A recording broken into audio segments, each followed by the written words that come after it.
Pues buenas tardes a todos, el Señor les bendiga, todos son bienvenidos.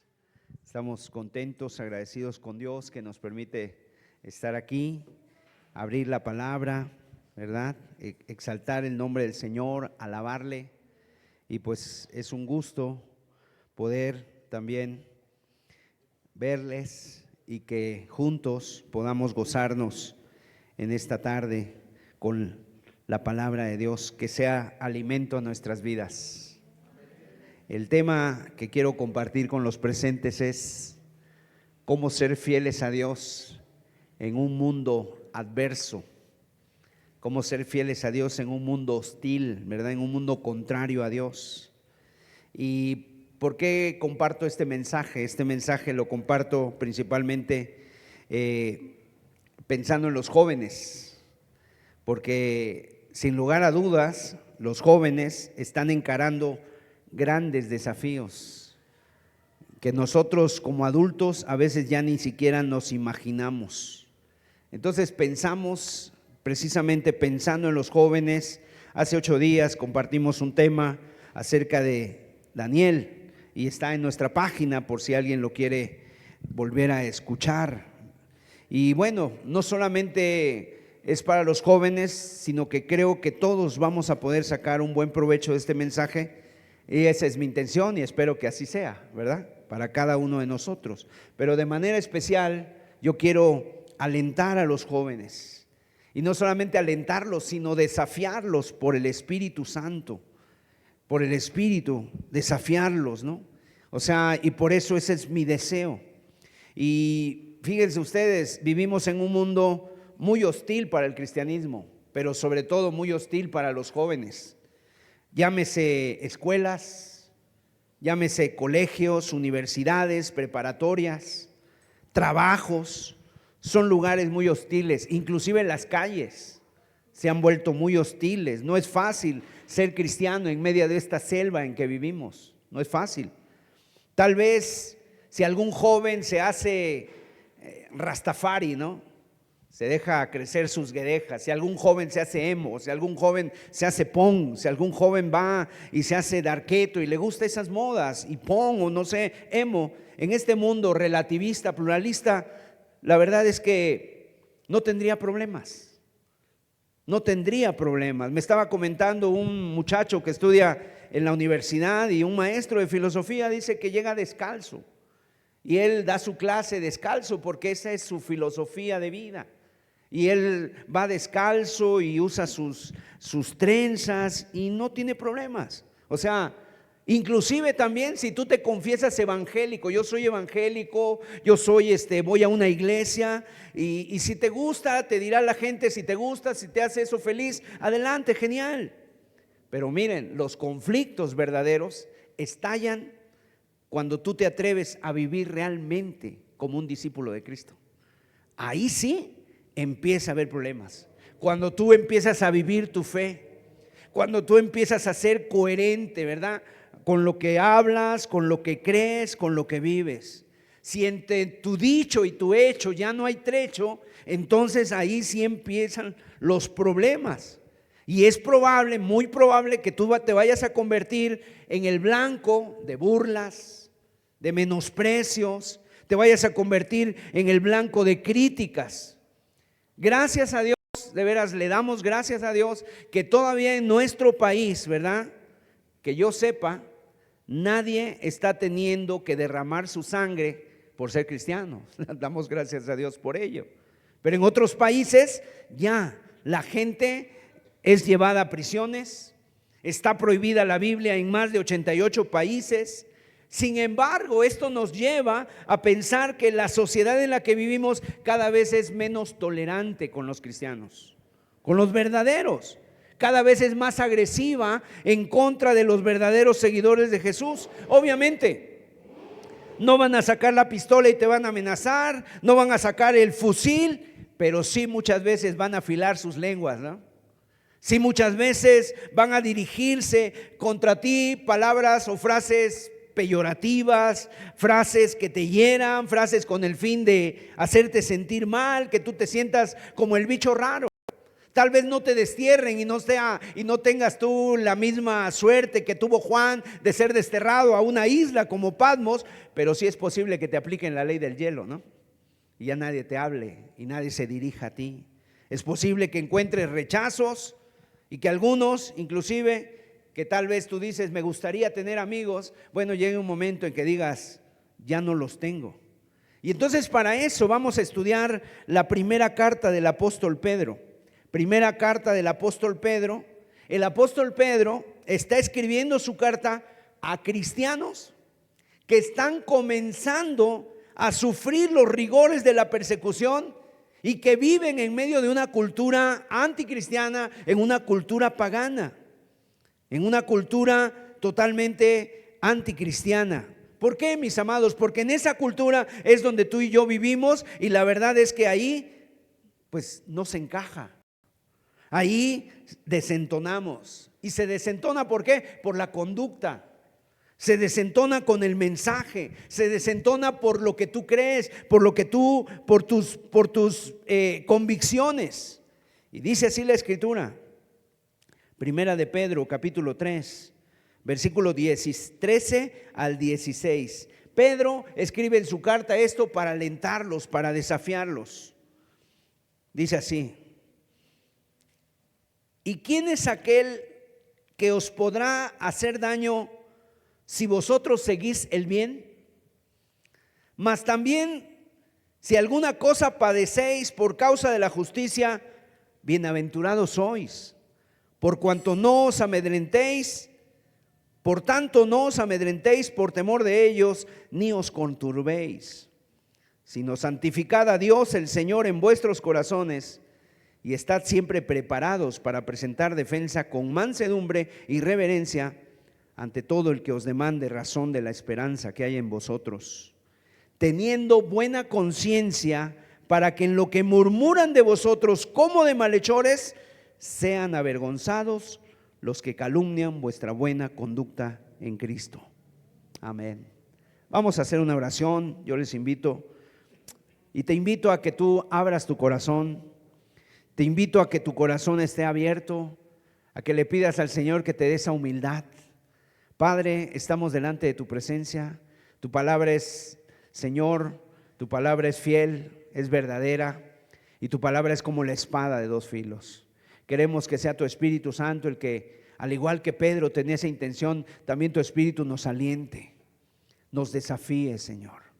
Estamos delante de ti, háblanos, guíanos. Por favor, en el nombre de Jesús. Amén, amén. Entonces, durante estos próximos minutos yo quiero extraer de este texto que acabamos de leer 3 realidades que funcionan en la vida de un cristiano, que estas marcas o estas realidades en la vida de un cristiano funcionan, o sea, es lo que nos hace auténticos cristianos. En primer lugar. Y en segundo lugar vamos a ver 3 encargos del apóstol Pedro, 3 encargos de Dios o 3 instrucciones del Señor hacia nosotros. Entonces, la primera, vamos a ir a las 3 marcas de autenticidad en la vida de un cristiano. Y la primer marca que tiene un cristiano lo dice el versículo 15. Y ahí nos va a decir: sino santificad a Dios el Señor en vuestros corazones, y estad siempre preparados para presentar defensa con mansedumbre y reverencia ante todo el que os demande razón de la esperanza que hay en nosotros. La primera marca de autenticidad en la vida de un cristiano es que el cristiano tiene esperanza. Esperanza. Dice así: la esperanza que hay en vosotros. Esa es la primera realidad. Un cristiano es una persona llena de esperanza. Hay esperanza en el pecho de un cristiano. Hay esperanza en su vida impartida de parte de Dios. El apóstol Pedro, fíjense, en esta carta, al inicio de esta carta, en Primera de Pedro capítulo 1, versículos 3 al 5, nos habla de esa esperanza viva. Dice: bienaventurado el Dios y Padre de nuestro Señor Jesucristo, que según su grande misericordia nos hizo renacer para una esperanza viva por la resurrección de Jesucristo de los muertos, para una herencia incorruptible, incontaminada e inmarcesible, reservada en los cielos para vosotros, que sois guardados por el poder de Dios mediante la fe, para alcanzar la salvación que está preparada para ser manifestada en el tiempo postrero. Dice que Dios nos hizo renacer para una esperanza viva.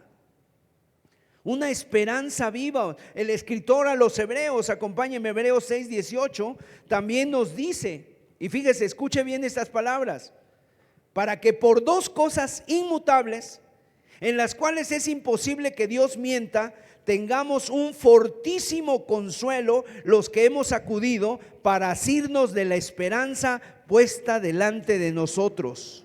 O sea, los cristianos, la gente que ha renacido, los nuevos convertidos, los cristianos nacidos de nuevo, son los que hemos acudido para asirnos de la esperanza puesta delante de nosotros. Entonces, una definición de cristiano sería esta: un cristiano es alguien que ha acudido para asirse de la esperanza que Dios le ha propuesto y que Dios ha puesto delante de él. Y dice el versículo 19 de Hebreos 6:19, dice: la cual tenemos como segura y firme ancla del alma y que penetra hasta dentro del velo.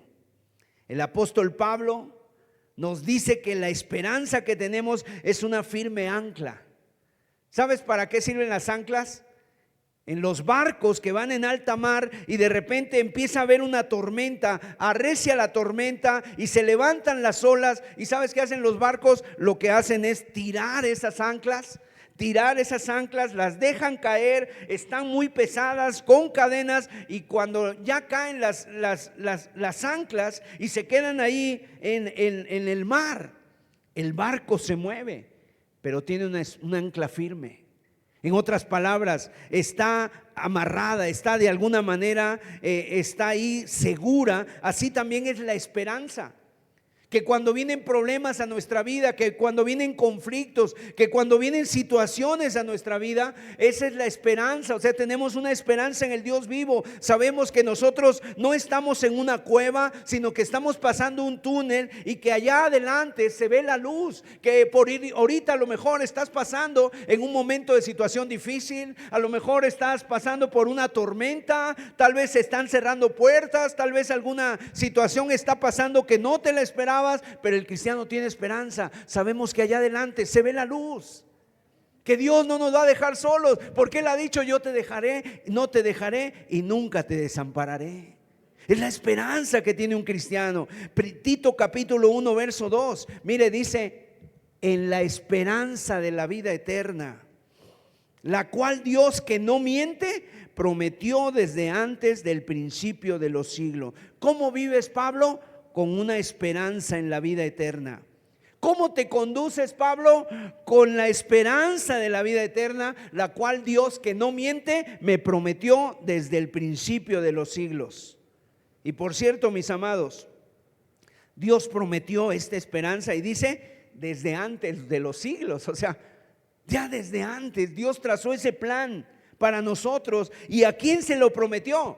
No existían ni los ángeles, no existía la creación. ¿A quién le prometió esta esperanza de la vida eterna? Dios se la prometió a sí mismo, porque Él es un Dios que no miente. En un secreto, en un pacto que hizo, Dios prometió esperanza para ti, para mí y para todo su pueblo. De tal manera que inclusive aún Pablo en Tesalonicenses dice que nosotros, cuando alguien muere, cuando un cristiano deja de existir en este mundo, dice: nosotros nos entristecemos, pero no como los que no tienen esperanza. O sea, en otras palabras, sí nos duele, sí lloramos, sí nos afecta, sí nos sentimos angustiados, nos sentimos solos por un momento, pero sabemos que nuestro hermano, nuestra hermana está en el Señor, está en Cristo, y con la ayuda de Dios un día nos reuniremos de nuevo. Dios prometió esperanza. Entonces, mis amados, cuando hablamos de esperanza, no hablamos de un mero deseo de algo que suceda. O sea, no se usa ese término bíblico en esa forma. Nosotros, o sea, por ejemplo, nosotros tenemos muchas cosas a las que llamamos esperanza, ¿no? Tengo la esperanza de terminar mi carrera. Tengo la esperanza de construir una casa. Tengo la esperanza de aprobar los exámenes. Tengo la esperanza de que me den este trabajo. Tengo la esperanza, pero quiero decirte que esas esperanzas, pues a veces sí se pueden cumplir, pero a veces no. A veces sí te dan el trabajo, a veces no te dan el trabajo, a veces sí puedes terminar la carrera o a veces por alguna situación no la puedes terminar. Sin embargo, cuando la Biblia habla de esperanza, no usa el término en esos, no usa la palabra en esos términos. O sea, lo que hay en la mente de Pablo y de los escritores bíblicos no es un mero deseo, no es algo de probabilidades, sino que ellos entienden que la esperanza está llena de certeza para nosotros. Hay seguridad, hay certeza. ¿Por qué? Porque aquí no fue el hombre que te lo cumple. Aquí ni siquiera depende de ti, aquí depende de Él y Él lo ha prometido. Él lo ha prometido y Dios es fiel. No es un deseo de algo bueno que suceda, es la convicción de que sucederá. Es la convicción, ¿verdad? Hay seguridad, hay certeza. La esperanza es esa parte de la fe que se enfoca en el futuro. Y quiero decirles, mis amados hermanos, en este mundo tristemente no hay esperanza. Y cuando la gente no tiene esperanza, ¿sabes qué hace? Empieza a ser violenta o empieza a deprimirse, porque no hay esperanza. Y la esperanza que habla la Escritura no es de un cruzar los dedos y hacer como dicen changuitos, haz changuitos para que suceda, o de tocar madera, o de morderte los labios, ¿no? La esperanza es un ancla que es firme, dice aquí la Escritura. ¿Y por qué? Por dos cosas. Número uno, por Dios que no miente, y en segundo lugar, otra cosa que avala la esperanza de la certeza que tenemos es porque el Señor Jesucristo ha resucitado. Jesús resucitó. Por la resurrección de los muertos, Él ha afirmado que todos los propósitos eternos de Dios se van a cumplir. Se van a cumplir sí o sí. El Señor dice, yo no te dejaré ni te desampararé. Mire lo que dice 2 Corintios 4, versículo 8 y 9. Que estamos atribulados en todo, mas no angustiados. En apuros, mas no desesperados. Perseguidos, mas no desamparados. Derribados, pero no destruidos. Aleluya. O sea, nuestra alma puede estar azotada por las tormentas. Pero ¿has visto tú en el mar cómo ponen las boyas? Las boyas, ¿verdad? Son unas bolas, a veces de color amarillo o naranja, y las ponen ahí. Y esas boyas, mis amados, están ahí a ciertos metros de la orilla. Y cuando viene la tempestad, las olas las zarandean, las golpean, parece que se las traga por un momento, pero de repente otra vez aparece. Así son las boyas. Y bueno, así es nuestra vida. Cuando todo está en calma otra vez, ahí está la boya, donde siempre ha estado. Así es nuestra vida, cuando confiamos y tenemos la certeza en Dios. Podemos tambalearnos, podemos, como la palmera, cuando viene un huracán, moverse de aquí para allá, pero después viene la tormenta y otra vez está en pie. Y estamos en pie porque el Señor nos sostiene. Y para los jóvenes eso es de vital importancia, el tener confianza, el tener la esperanza en el Señor. Tener la esperanza en el Señor. Nosotros, mis amados, nuestra esperanza es en el Dios vivo. Ahora, Juan capítulo 17, verso 3. ¿Por qué tenemos esperanza?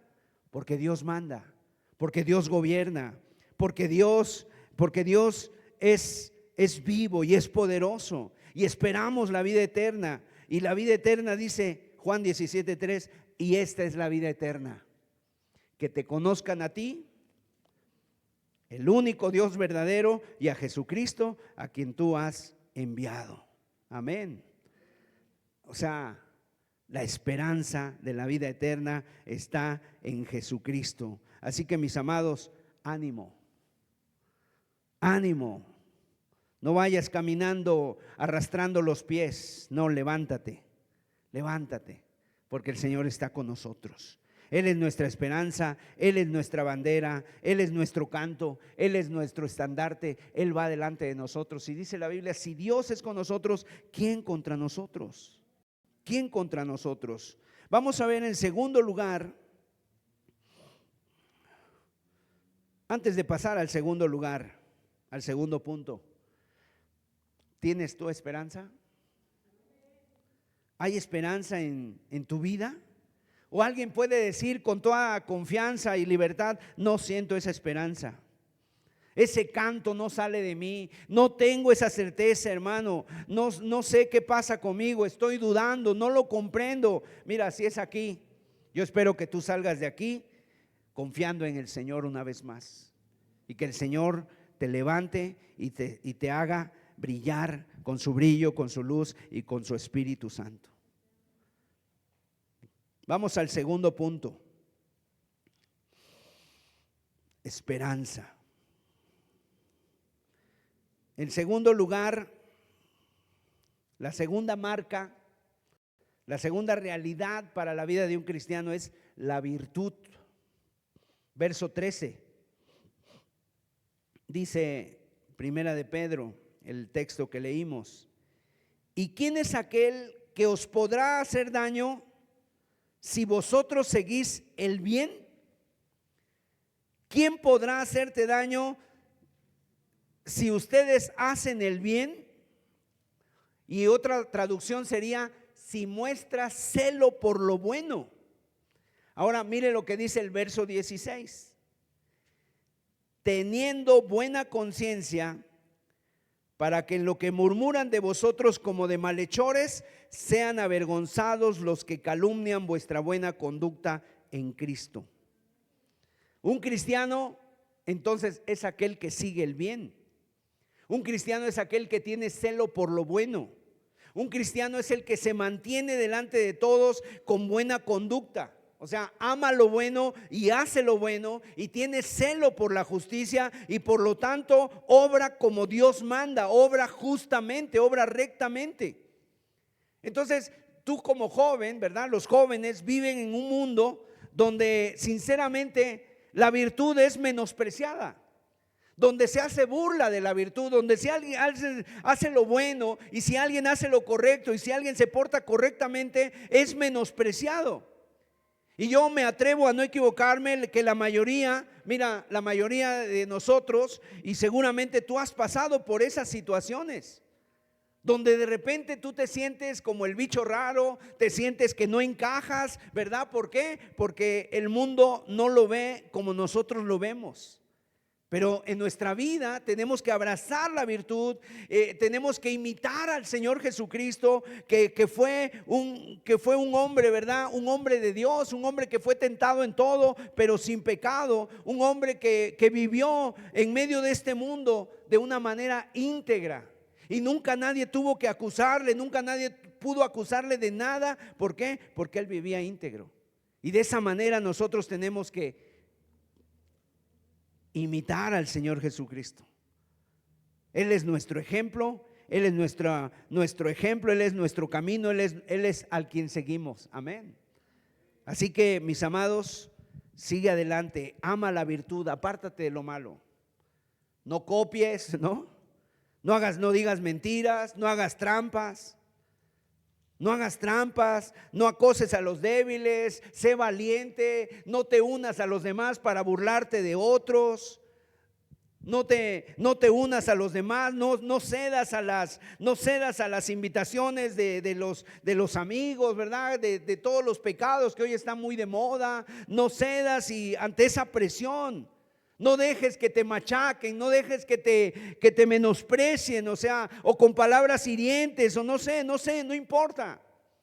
Tú sigue al Señor, sé pudoroso, sé casto, sigue la virtud, honra tu masculinidad, honra tu feminidad, no compitas, porque precisamente en este mundo está muy de moda todo eso. Hay una gran crisis de valores.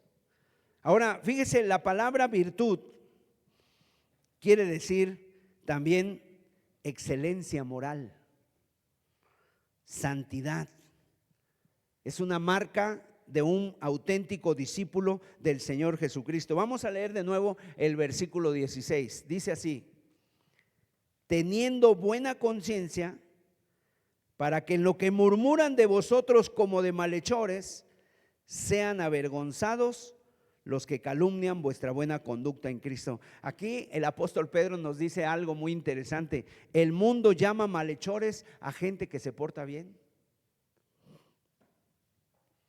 Llaman malhechores, o sea, los quiere avergonzar, los quieren calumniar. Ellos se portan bien, tienen buena conducta, y sin embargo hay gente alrededor que les calumnia y les va a llamar malhechores.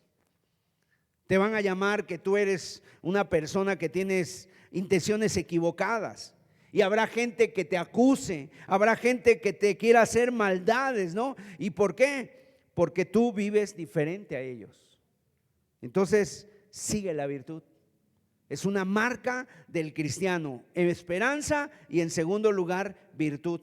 Y la tercera, segunda de Timoteo 3:12, y el apóstol Pedro también lo dice: todos los que quieren vivir piadosamente en Cristo Jesús padecerán persecución. O sea, en tercer lugar, una medida de sufrimiento por la causa de Cristo. Una medida de sufrimiento en mayor o menor grado. Todo cristiano, toda persona que quiera vivir piadosamente en este mundo anticristiano, en este mundo hostil, en este mundo adverso, va a padecer persecución. Ahora, no todos padecerán la misma persecución, obviamente. No todos padecerán persecución en el mismo grado. Pero sí, los que quieran vivir de manera piadosa, los que de verdad sean consecuentes, los que vivan apegados al consejo de la Escritura, en mayor o menor medida van a padecer persecución. La historia de la iglesia a través de los siglos así lo constata, da testimonio de esta verdad. La iglesia verdadera vive en medio de un mundo. La iglesia verdadera en este mundo es una iglesia que sufre. Mientras nosotros estamos aquí sentados, hay cristianos que están padeciendo. Aún aquí mismo en nuestro país, en México, hay cristianos que padecen en la sierra, en Chiapas, en Oaxaca, ¿verdad? Que les quitan, o sea, les dicen: no, tus hijos no pueden entrar a la escuela, no vamos a darte el agua, no vamos a venderte nada de la tienda porque no quieres participar en las fiestas de nuestros ídolos. Apocalipsis 1:9, mira lo que dice Juan: yo, Juan, vuestro hermano y copartícipe vuestro en la tribulación, en el reino y en la paciencia de Jesucristo, estaba en la isla llamada Patmos por causa de la palabra de Dios y el testimonio de Jesucristo. ¿Por qué estaba Juan en la isla de Patmos? Por causa de la palabra y el testimonio de Jesucristo. Es decir, estaba sufriendo por la causa de Cristo. Estaba padeciendo por la causa de Cristo, por causa de la palabra de Dios. Estaba en una prisión. Ahora, tal vez tú no tengas que experimentar la violencia que experimentan otros hermanos en otras partes del mundo, ¿verdad? Pero acuérdate, el diablo anda como león rugiente, acechando, buscando a quien devorar. Y las consecuencias, obviamente, de vivir en este mundo y de que este mundo está bajo el maligno, obviamente es inevitable que nosotros padezcamos, porque no tiene nada que ver la luz con las tinieblas. Así que cuando padezcas, mis amados, no te sorprenda. Cuando padezcas, cuando tengas algún tipo de problemas, que eso no te agarre desapercibido, de sorpresa, y digas: ¿qué acaso Dios ya me dejó? Porque ese es uno de los engaños que el enemigo luego trae a nuestras mentes. Cuando viene un problema y tú eres cristiano y tú dices: yo he buscado al Señor, yo me he guardado, Señor. Acuérdate del Salmo 73, Asaf, eso le preguntaba a Dios: en vano he lavado mis manos en inocencia, en vano me he guardado, Señor. Y mira cómo los inconversos, cómo ellos sí les va bien, cómo ellos no les pasa nada. Pero mira, no te preocupes. O sea, porque a veces vienen esas ideas o esos pensamientos: ¿dónde está tu Dios? ¿Acaso Dios ya te abandonó? No, mis amados, dice ahí el apóstol: bienaventurados sois cuando padeces por esta causa. Bienaventurado eres. O sea, en otras palabras, el Señor está solamente cumpliendo en ti esta marca. Está cumpliendo en ti esta marca, y aún cuando tú te veas así en medio de esas situaciones, pues dale gracias a Dios y dile: Señor, pues solamente fortalece mi vida, que yo testifique y que yo te alabe y que yo te glorifique. Juan capítulo 15, verso 18. Miren lo que dice el Señor Jesús: si el mundo os aborrece, ¿qué dice, hermanos? Sabed que a mí me ha aborrecido antes que a vosotros. Así que aquí tenemos el ejemplo de Jesús. No te maravilles si con el maestro hicieron leña, ¿qué harán del árbol seco? Si del Señor Jesús lo aborrecieron, y cuando a ti te aborrezcan, dile: Señor, tú ya lo pasaste. Eso mismo que tú sientes, pero en grado superlativo, lo sintió el Señor Jesús, porque fue rechazado. Fue rechazado por los de su nación, fue rechazado por la gente. Aún sus propios hermanos no creían en él. Imagínate, sus hermanos le llamaban loco. Está loco Jesús, mamá, Jesús está diciendo cosas incoherentes, vamos por él, tráete la camisa de fuerza porque se ha salido de sí. Pero después, cuando él resucitó, aún sus hermanos creyeron en él. Así que tenemos aquí un perfil del cristiano. El cristiano, mis amados, tiene esperanza. El cristiano, además, como vimos, ¿verdad? El cristiano además es una persona que tiene virtud y busca la virtud, busca hacer el bien. Y en tercer lugar, obviamente ya lo hemos dicho, tiene una medida de sufrimiento. Entonces, no te desanimes si tú estás viviendo eso, la esperanza. Y la esperanza que tenemos no es de que algo que posiblemente vaya a suceder, no es algo de que hay que hacer changuitos o cruzar los dedos para que suceda. No, la esperanza es firme, gloria a Dios. ¿Por qué? Porque el Señor lo prometió por sí mismo y porque Jesús resucitó de los muertos. Y en segundo lugar, vamos a ver los 3 consejos o los 3 encargos del apóstol para nuestras vidas. Acompáñenme al versículo 13 y 14. Y dice: ¿y quién es aquel que os podrá hacer daño si vosotros seguís el bien? Mas también si alguna cosa padecéis por causa de la justicia, bienaventurados sois. Por tanto, no os amedrentéis por temor de ellos, ni os conturbéis. No te intimides, no te turbes, no tengas miedo. Es el primer encargo del apóstol. O sea, te lo encarga. Así como un padre a su hijo: vas a ir a tal lugar, pero no te intimides. Mira, va a haber esta situación, pero no tengas miedo. Nadie podrá hacerle daño a un cristiano que viva como Dios manda, mis amados. Nadie ni nadie puede dañar a un cristiano. Y sí es cierto, Dios nos ha dicho que nos envía como ovejas en medio de lobos, pero recuerda, el Señor siempre va delante de nosotros. Y el Señor dice que lleva una vara y un cayado. ¿Y la vara para qué es? La vara no es para azotar a las ovejas, la vara es para espantar a los lobos. Versículo 12, mire lo que dice: porque los ojos del Señor, este texto no lo habíamos leído, porque los ojos del Señor están sobre los justos y sus oídos atentos a sus oraciones, pero el rostro del Señor está contra aquellos que hacen el mal.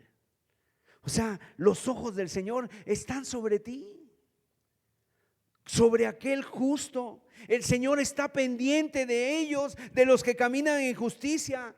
Él acampa entre nosotros, Él atalaya nuestro campamento, Él cuida de nuestra vida. No se duerme el que cuida al remanente, dice el Salmo, ¿verdad? Y el Salmo 121 dice: ¿a dónde alzaré mis ojos? ¿A los montes? ¿De dónde vendrá mi socorro? Mi socorro viene del Señor, que hizo los cielos y la tierra, el cual, dice la Escritura, está en medio de nosotros. Él escucha nuestras oraciones y su brazo omnipotente no se baja. Está a nuestro favor. Acompáñenme a ver a Acab. Mire, Acab fue un hombre, un rey de los peores que existieron en Israel. Acab se casó con Jezabel y juntos adoraron a Baal, desecharon el culto a Jehová, se levantaron en contra de Israel. Pero mira lo que pasó en el tiempo de Acab, y eso aún nos llena a nosotros de sorpresa, no tanto por la maldad de Acab, pero sí por la misericordia de Dios. Porque resulta que cuando el rey Acab estaba reinando, se levantó un hombre llamado Ben-Hadad. Y Ben-Hadad era el rey de Siria, de los sirios. Y se levantó contra Israel. Y no solamente él, sino que además 32 naciones más. Un aproximado, un número de 32 naciones, más de 30 naciones. Era literalmente, era un rodillo de guerra. Venían arrasando todo, los iban a machacar. Pero entonces Dios levanta a un profeta en Israel, y a pesar de que la nación había abandonado a Dios, a pesar de que ellos habían menospreciado el culto al Dios verdadero, Dios levantó un profeta y viene y les habla a las palabras de Dios, y le dice, Primera de Reyes capítulo 20 versículo 26 al 28. El rey Ben-Hadad, las tropas de este rey fueron humilladas. Y Ben-Hadad se tuvo que retirar temporalmente. Y obviamente se retiró para rearmarse y regresar. Y entonces el profeta le dice, no te confíes, esto solamente es temporal, va a volver, va a venir. Los sirios llegaron a esta conclusión. Mire qué pensamiento. Dice, pasado un año, Ben-Hadad pasó revista al ejército de los sirios y vino a Afec para pelear contra Israel. Los hijos de Israel fueron también inspeccionados y tomando provisiones fueron al encuentro de ellos, y acamparon los hijos de Israel delante de ellos como 2 rebañuelos de cabras. Así lo pinta, 2 rebañuelos, o sea, cabras, nada. Y los sirios llenaban la tierra, literalmente así lo dice. Intenta imaginar lo que el escritor nos quiere transmitir. 2 rebañuelos solamente era el pueblo de Israel, los sirios llenaban la tierra. Versículo 28. Vino entonces el varón de Dios al rey de Israel y le habló diciendo, así dijo Jehová, por cuanto los sirios han dicho, Jehová es Dios de los montes y no Dios de los valles, yo entregaré toda esta gran multitud en tu mano para que conozcáis que yo soy Jehová. O sea, el varón de Dios vino, el profeta, y les dijo esto, ¿no? Los sirios han dicho, Jehová es Dios de los montes y no Dios de los valles. Y entonces Dios dice, yo los entregaré a esta gran multitud en tu mano para que conozcan que yo soy Jehová. O sea, ¿qué habían pensado los sirios? Pues una tontería, si tú lo quieres ver así. Pensaban que Dios solamente era Dios en los montes, pero no era Dios en los valles. Mis amados, ¿qué era lo que Dios quería mostrar? Nuestro Dios no solamente es Dios de los montes, nuestro Dios es de los valles, de los montes, de todos lados. Nuestro Dios es Dios de los mercados, de la casa, del gobierno. Nuestro Dios es el Dios de las aulas, de las universidades, de las escuelas, de los trabajos. Nuestro Dios es Dios en nuestros hogares. Nuestro Dios vence en todos lados, no solamente en los montes. Nuestro Dios puede vencer no solamente en la iglesia, puede vencer en un hospital, puede vencer en un centro de rehabilitación, puede vencer en una cárcel, porque nuestro Dios lo llena todo. Nuestro Dios lo llena todo. Y fíjate lo que ellos pensaban, es que ustedes tienen un Dios y bueno, como los atacamos en los montes, pues ahí Dios es bueno en los montes, pero vamos a atacarlos en los valles porque ahí su Dios ya no hace nada. No, dijo Dios, yo les voy a mostrar que yo soy Jehová. Mire Isaías 54:17, ninguna arma forjada contra ti prosperará, y condenarás toda lengua que se levante contra ti en juicio. Esta es la herencia de los siervos de Jehová y su salvación de mí vendrá. Y no importa que parezcamos 2 rebañuelos de cabras, la verdad, a lo mejor sí lo parecemos, pero nosotros no nos miramos a nosotros, miramos al Señor, al cielo. Entonces, mis amados, nuestro Dios no solo es Dios de los valles, no solo es Dios de los montes, es Dios de los abismos. Es Dios del cielo y de la tierra, es Rey de reyes, es Señor de señores. Así que no tengas miedo, no te turbes, no tengas miedo ni en el aula, ni en el trabajo, ni con aquellas personas que parecen violentos. Dios es Dios en el aula, Dios es Dios en el trabajo, Dios es el Dios de la historia y nuestro Dios está con nosotros. Es más, dice la Biblia que si alguna cosa padeces por causa de tu fidelidad a Cristo, no te desanimes. Al contrario, dice Pedro, anímate, dice Pedro, primera de Pedro 4:14.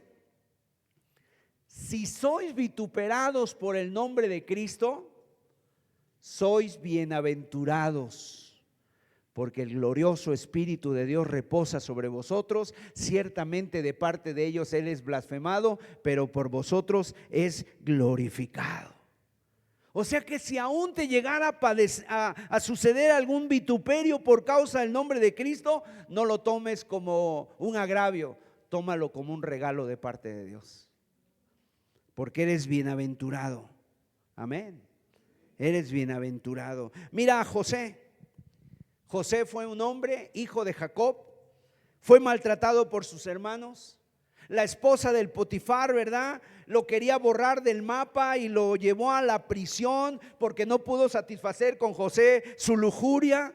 Fue maltratado también por el copero. El copero le dijo: sí, yo voy a salir de aquí y te voy a recomendar ante el faraón, pero se le olvidó y José quedó en el olvido, fue maltratado. Pero mira, mis amados, ¿qué pasó con José? Él terminó en el segundo del reino de Egipto, en el segundo del faraón. ¿Por qué? Porque él era una mano, ¿verdad? La mano derecha en la mano del faraón. ¿Quién lo llevó ahí? Dios. Y ahí todos sus sufrimientos, todas las persecuciones, todas las cosas que tuvo, ahora él estaba gobernando en el imperio de Egipto. Acompáñame a ver a otro hombre, Esteban, Hechos 7:59. A Esteban, el primer mártir, lo sepultaron literalmente a pedradas. Y dice el versículo 59, y apedreaban a Esteban mientras él invocaba y decía: Señor Jesús, recibe mi espíritu. Y el versículo 60, y puesto de rodillas clamaba a gran voz: Señor, no le tomes en cuenta este pecado. Y habiendo dicho esto, durmió. Hermanos, su cuerpo regresó a Dios, murió, lo mataron. Estaba bajo la furia de esa turba enloquecida que dice que hasta crujían los dientes los judíos, ¿verdad? Sin embargo, hermanos, dice ahí la escritura que este hombre vio al Señor Jesús, invocó al Señor Jesús y le dijo: no tomes en cuenta este pecado. Murió aún con burlas, pero murió perdonando, mis amados. Vamos a regresar al versículo 14 de Pedro. Mas también si alguna cosa padecéis por causa de la justicia, bienaventurados sois. Otra de las cosas, otro consejo del apóstol Pedro para los jóvenes y para todos y cada uno de nosotros es el versículo 15. Santificad a Dios el Señor en vuestros corazones. Santificad a Dios el Señor en vuestros corazones. Mis amados, ¿cómo podemos ser libres del temor a los hombres? El temor a los hombres es algo muy fuerte, nos pone lazo. Y mayormente cuando uno está en cierta edad, ¿verdad? Los jóvenes. Entonces, el temor a los hombres es el que nos hace llevar o sucumbir ante la presión, a emborracharte, a hablar igual que ellos, a fumar, a drogarte. ¿Por qué? Porque viene la presión. Pero mira, ¿cuál es el argumento que nos presenta la palabra de Dios para no caer en ese lazo del temor a los hombres? Dice ahí: no tengas miedo de ellos, sino santificad al Señor en vuestros corazones. En otras palabras, hay un temor. Tienes temor al hombre, a sus críticas. a que te agarren, te menosprecien, a que te dejen de hablar, aunque hablen de ti, aunque murmuren, ¿verdad? Y te pongan en ridículo. Pero ¿cuál es lo que nos propone el apóstol? Un temor mayor. Imagínate que alguno de los presentes, yo no sé cuántos de los presentes tengan un terror, un pavor a las ratas, a los ratones, ¿verdad? Ya dijeron muchos amén, ¿no? Imagínense. Bueno, y tú de repente entras a tu habitación, a tu recámara, y ahí está dormido tu bebecito, tu bebé en la cuna, y de repente ves que una rata quiere subirse a la cuna del niño. Quiere subirse a la cuna del niño. Bueno, no quiero usar mucho de imaginación, ¿verdad? Pero seguramente te sorprendería. Si no hubiera la rata y tú le tienes temor a las ratas, tú sales corriendo. Te cambias de casa, le dices, se renta, ya no vivo más aquí, hay ratas. Pero está tu bebé ahí. Entonces, al estar tu bebé, obviamente se apodera de ti un temor más grande que el de la rata. ¿Por qué? Porque hay algo más grande ahí en esa cuna. ¿Quién está ahí? Tu bebé. Y entonces tú te vuelves una persona, ¿verdad? Valiente delante de la rata y agarras la escoba, la chancla, no sé, sacas fuerza, no sé de dónde, y sacas la rata de ahí, porque está tu bebé. Entonces, mis amados, si no hubiera estado tu bebé ahí, ni entras. Y Pedro es lo que dice: no tengas temor de ellos, sino santificad al Señor. O sea, tened más temor de Dios, porque nuestro Dios, mis amados, es más poderoso. O sea, el temor nuestro debe ser a Dios y no a los hombres. Miren, por ejemplo, los discípulos de Jesús cuando estaban en la barca.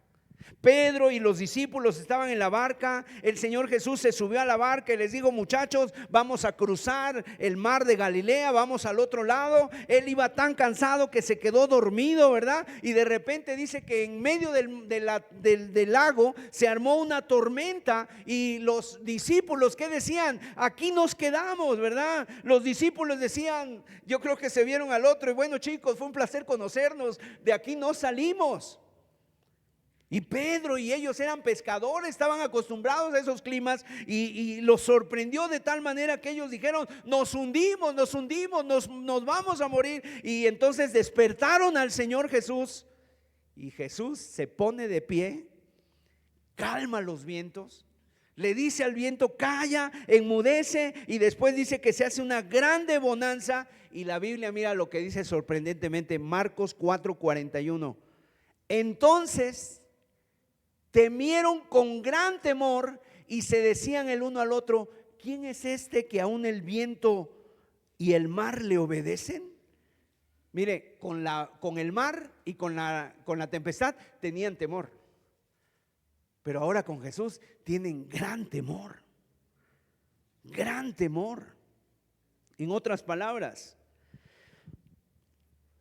¿con quién estamos navegando?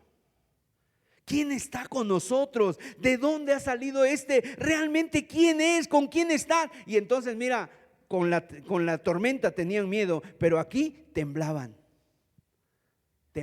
Y cuando nosotros vemos al Señor y cuando nosotros conocemos al Señor, ni Ben-Hadad, ni los sirios, ni nadie, delante de quién estamos, delante de quién Pedro, delante de quién Juan, delante de quién estamos, de aquel, delante de que le da órdenes al viento, delante de aquel que venció a la muerte, delante de aquel que la muerte no lo pudo retener, nuestro Señor Jesucristo. Y por eso dice: no tengáis temor de ellos. Más bien santificad. ¿Qué quiere decir santificad? Entronizad. Entronizad a Dios el Señor en vuestros corazones. Entroniza a Cristo en tu corazón. Témele al Santo. Sé consciente de quién está en tu lado. Cultiva en tu alma una reverencia profunda por el nombre del Señor. Isaías capítulo 8. Porque Jehová me dijo de esta manera, con mano fuerte, y me enseñó que no caminase por el camino de este pueblo, diciendo: No llaméis conspiración a todas las cosas que este pueblo llama conspiración, ni temáis lo que ellos temen, ni tengáis miedo. A Jehová de los ejércitos, a Él santificad, Él sea vuestro temor y Él sea vuestro miedo. Entonces Él será por santuario, pero a las dos casas de Israel, por piedra para tropezar y por tropezadero para caer, y por lazo y por red al morador de Jerusalén. Amén. Así que no temas, no tengas miedo, no tengas temor. Sea el Señor tu temor y sea Él vuestro miedo. Y si tú le temes a Dios, no le vas a tener miedo a nadie, ni a la enfermedad, ni a la soledad, ni a la pobreza. No le vas a tener miedo a nadie, ni a la crítica, ni a nadie, ni al trabajo. ¿Por qué? Porque has entronizado al Señor, y el Señor es indomable, el Señor es poderoso, y el Señor no se queda quieto. No es solo Dios de los montes, es Dios de los valles y es Dios de todo. Él lo llena todo. Y en tercer lugar, tercer consejo: no escondas tu fe. No escondas tu fe. Tenemos una fe firme, real. Teme al Señor, pero además defiende tu fe, da testimonio. No te escondas. Dice ahí el capítulo de Primera de Pedro, el versículo 15 y 16. Sino santificad a Dios el Señor en vuestros corazones, y estad siempre preparados para presentar defensa con mansedumbre y reverencia ante todo el que os demande razón de la esperanza que hay en vosotros, teniendo buena conciencia. Para lo que murmuran de vosotros como de malhechores, sean avergonzados los que calumnian vuestra buena conducta en Cristo. Y dice ahí el texto: estad siempre preparados para presentar defensa. Estar siempre preparados. Amados, nuestra meta al estar en este mundo no es solamente vivir para no contaminarnos. Eso sería algo bueno, pero sería muy limitado. Si nuestra vida es nada más para no estarnos cuidando de no caer, no es suficiente, mis amados. Es una buena meta, pero no es suficiente. Tu meta no debe ser solamente no contaminarte. Tu meta debe ser dar un testimonio fiel de Cristo, levantar el nombre de Cristo.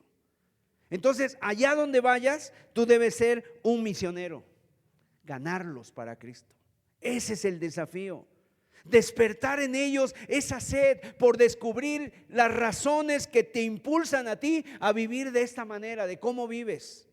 Que ellos digan: ¿cómo vives? Oye, ¿cómo vives? Fíjese, yo me acuerdo de una persona que conocí hace muchos años. No sé si él todavía viva, pero esta persona, él se convierte porque él vio a un joven que estaba predicando en los camiones. Este hombre era un actor de televisión. Él era conocido porque él actuaba en televisión y él salía en muchos programas en ese entonces. Y entonces se encuentra este joven. Él era un joven, era una persona obviamente esclavizada a las drogas, que vivía en inmoralidad, que andaba igual, ganaba dinero, tenía fama, estaba joven. Y entonces vio a un muchacho predicando en los microbuses en ese tiempo, en los camiones, y él lo vio y se le hizo raro y dijo, lo empezó a seguir y le dijo: voy a ver de cuál fuma, porque parece que no se le acaba. Entonces lo estuvo observando, lo siguió y le dijo: oye, tú, ¿de cuál traes? Has de traer una muy buena porque no se te acaba. Y le dijo: no, es que yo traigo a Cristo. Traigo a Cristo. Y eso le impactó, mis amados. Y así es como nosotros debemos de vivir, de tal manera que despertemos la sed en aquellos que nos rodean. Que no solamente vivamos: ay, pues yo soy cristiano, pero aquí estoy todo temeroso, todo tímido, todo angustiado. Pues ya ves, hermano, las luchas, las pruebas. No, levántate, porque el Dios vivo está con nosotros. Y sí, habrá quienes se burlen, sí, habrá situaciones, es verdad, es cierto, habrá situaciones muy complicadas, pero el Señor está con nosotros. Entonces está preparado para defender tu fe. Fíjese cómo Daniel y sus amigos, ellos mostraron, ¿verdad?, un espíritu superior. Y dice la Biblia que ellos aún vieron, ¿verdad?, superaron 10 veces a todos los demás. ¿Por qué era? ¿Porque ellos iban al gimnasio? ¿Porque ellos, no sé, tenían una dieta mejor? No, porque Dios estaba con ellos y porque ellos estaban firmes para defender su fe. Entonces, mis amados, esas son las razones, y Cristo es nuestra esperanza de gloria. Así que vamos a cerrar nuestros ojos y vamos a inclinar nuestros rostros y vamos a darle la gloria a Dios. Marcas de un verdadero cristiano: esperanza, virtud y sufrir por causa del nombre de Cristo. Pero también tenemos 3 consejos del apóstol del apóstol Pedro para nosotros.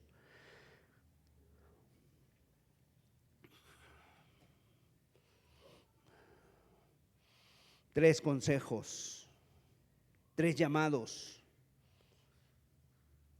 y Dios está con nosotros. No te intimides, no te turbes, no tengas miedo. ¿Y cómo se vence el miedo? Con el temor de Dios, con un temor más grande.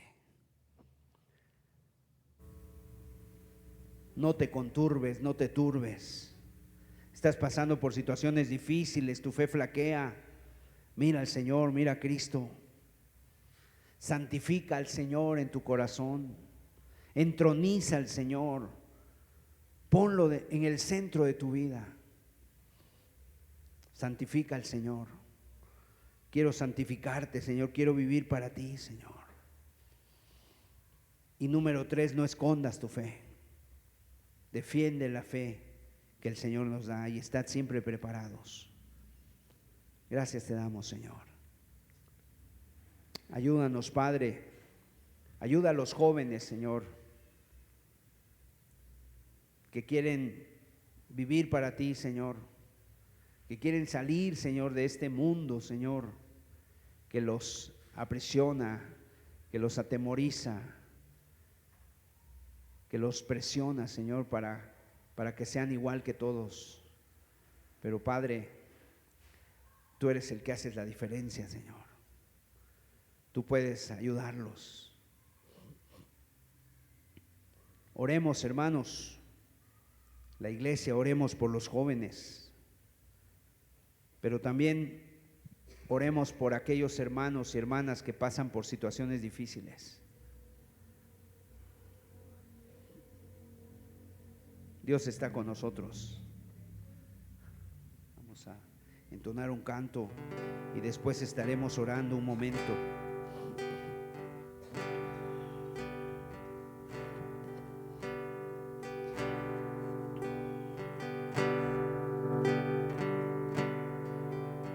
Esa paz que yo tengo en mi alma no es porque todo me va bien. Esa paz que yo tengo en mi alma es porque yo sigo a aquel que es fiel. No miro la circunstancia, no, no, no. Yo miro su amor, su grande amor. No me guío por vista, alegre estoy. No miro las circunstancias, no, no, no. Yo miro su amor, su grande amor. No me guío por vista. Aleluya. Alegre estoy. Y aunque la higuera no florezca, Aleluya. y no haya fruto en la vida,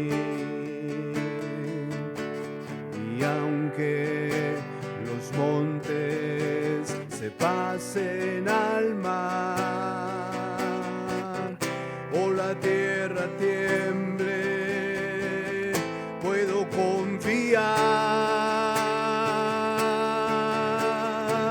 No miro las circunstancias, no, no, no. Yo miro su amor, Gracias, su Señor. grande amor. No me guío por vista. Alegre estoy. No miro las circunstancias, no, no, no. Yo miro su amor, su grande amor. No me guío por vista. Alegre estoy. Aleluya, oh gloria. ¿Qué les parece si todos nos ponemos de pie? Y invitamos a los jóvenes a que vengan aquí adelante. Los jóvenes pasen aquí adelante. La iglesia, vamos a orar por ellos. Hermano Abraham, invita a los jóvenes a venir. Los papás inviten a sus jóvenes. Vamos a orar por ellos. Yo sé que tienen desafíos muy grandes. Sé que a veces hay luchas, hay pruebas, hay tentaciones de todo tipo. Pero también sé que hay un Dios vivo, que no es Dios de los montes solamente, es Dios de todos. Y puede ayudarnos, y puede ayudarte. Vamos a orar. Cierren sus ojos, jóvenes. Vamos a pedir al Señor. Vamos a orar. Los hermanos pueden orar por ellos. Oh Señor, gloria a tu nombre, Padre. Ora tú también, joven. Dile al Señor: sabes mis luchas, mis necesidades, las presiones que tú estás viviendo, los conflictos que a veces vienen, los temores que te asaltan, las angustias que tú solamente sabes que padeces, aún las luchas, las cosas en las que tú has sido débil y has fluctuado. Pero mira, Dios quiere levantarte. Dios quiere levantarte. Exaltemos el nombre del Señor. Oren por ellos. Oren por los jóvenes. Aleluya, Padre. Gracias, Señor. Gracias, Señor. Aleluya, Dios. Aleluya, Padre.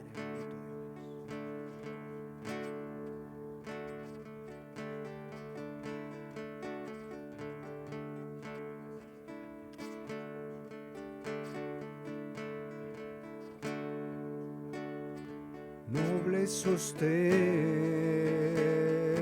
de la esperanza mía, nunca en la lucha desmayar podré. Si tú estás conmigo,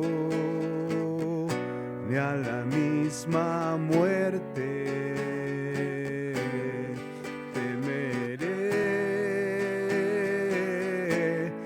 temeré. Mi sostén es Jesús.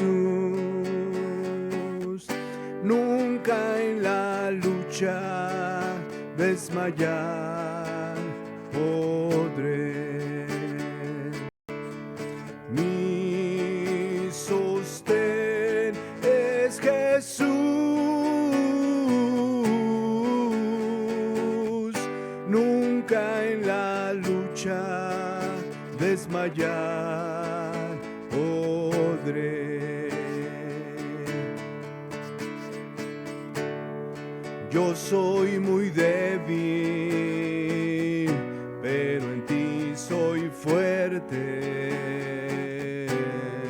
Nunca en la lucha desmayar podré. Si tú estás conmigo, ni a la misma muerte temeré.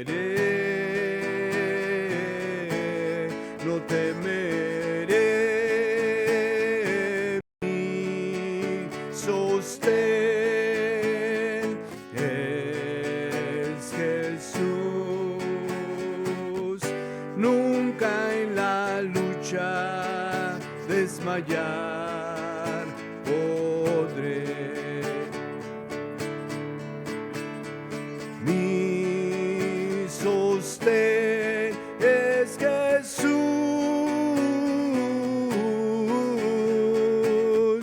nunca en la lucha desmayar podré. Dura es la lucha, difícil la tarea, mas tú me dotas de tu gran poder, mi espíritu renuevas con la idea nueva de vencer,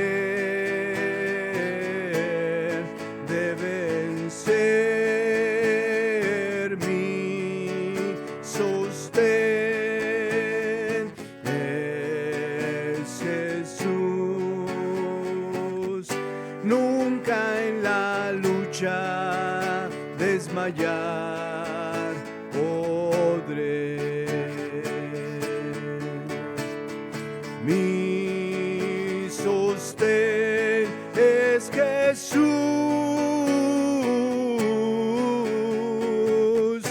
nunca en la lucha desmayar podré.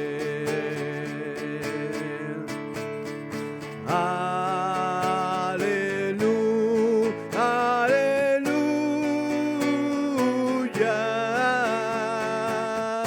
nunca en la lucha desmayar podré. Aleluya, aleluya,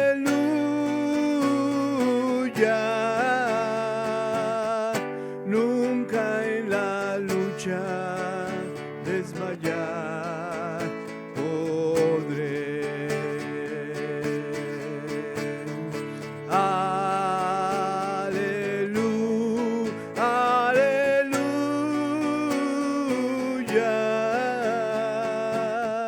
nunca en la lucha desmayar podré. Nunca en la lucha desmayar podré. Nunca en la lucha desmayar podré. Gracias, Señor. Gracias, Jesús. Fortalécelos, Señor. Levántalos, Señor. Que estén firmes, Señor. Tú dijiste que la gloria de los jóvenes es su fuerza, Señor. Amén. Pero es la fuerza que viene de ti solamente, Amén, Señor. Señor. Porque también dice tu palabra que los jóvenes flaquean y se cansan. Que los jóvenes también caen, Señor. Pero los que esperan en ti, Señor, tendrán nuevas fuerzas, Señor. Amén. Levántalos, Señor, como las águilas levantan sus manos, Señor, sus alas. Que corran y no se cansen, que caminen y no desmayen, Señor. Porque tú eres la fuerza de ellos, Señor. Amén, Señor. Gracias en el nombre de Jesús. Gloria a ti, Señor. Amén. Amén. Amén. Pues pueden pasar a sus lugares los jóvenes, gloria a Dios. Pues que Dios les bendiga a todos. El Señor les guarde. Terminamos la reunión. Estamos despedidos. Y pues que tengan un excelente inicio de semana. Dios les bendiga a todos.